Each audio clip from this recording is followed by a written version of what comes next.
So ganito guys yung tubig dito sa fish market. So pag nagparking ka dyan, kailangan mo lumusob ng tubig. So sa amin doon kami nagparking sa likod. Ayan. So kailangan mo ganyan lumusob ng ganyan. Kasi kung doon ka nakapark, kailangan mo lumusob dito ng ganyan. Ng baha. So doon kami dumaan sa likod kaya walang baha doon. Ito kami ngayon sa fish market. Tayo ang parking namin dahil mabaha doon sa area na yon. So ito naglalakad kami dahil maraming tubig doon. May mga lusod tong kasama ko. So tingnan nyo sa parte doon mas malalim. So as of now, dito kami ngayon sa ayan guys. Maraming tubig doon kaya pupul yung parking dito. So naglakad kami ng medyo malayo basta makapunta lang sa fish market. So dito kami guys dumaan sa likod ng fish market kasi doon baha.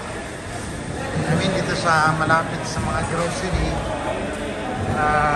kasi baha doon. Layo ng ipon mo. So kung kaya mong lusobin pwede. So finally, nandito na kami sa fish market sa may vegetable area.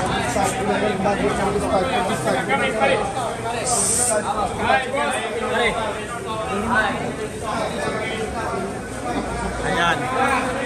We are here at vegetable area. So fish area doon sa area na yun. Fish area. Ayan. Welcome to fish area.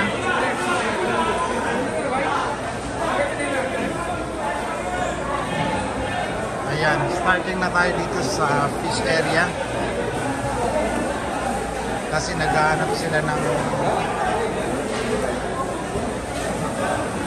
ayan guys.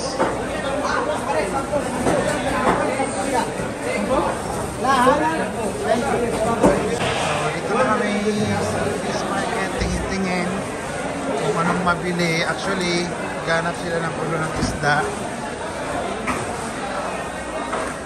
Ayan.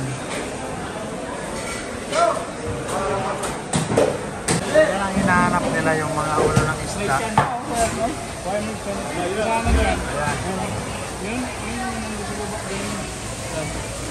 Guys, may nakalokso pa o yun. Alive!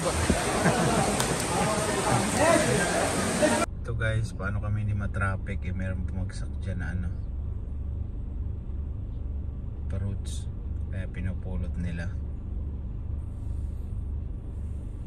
Luwa rin ang camera mo, boss. 15, 14. 14 to? Ay, 12 Pro Max. 12 pala. Majority Christian pa.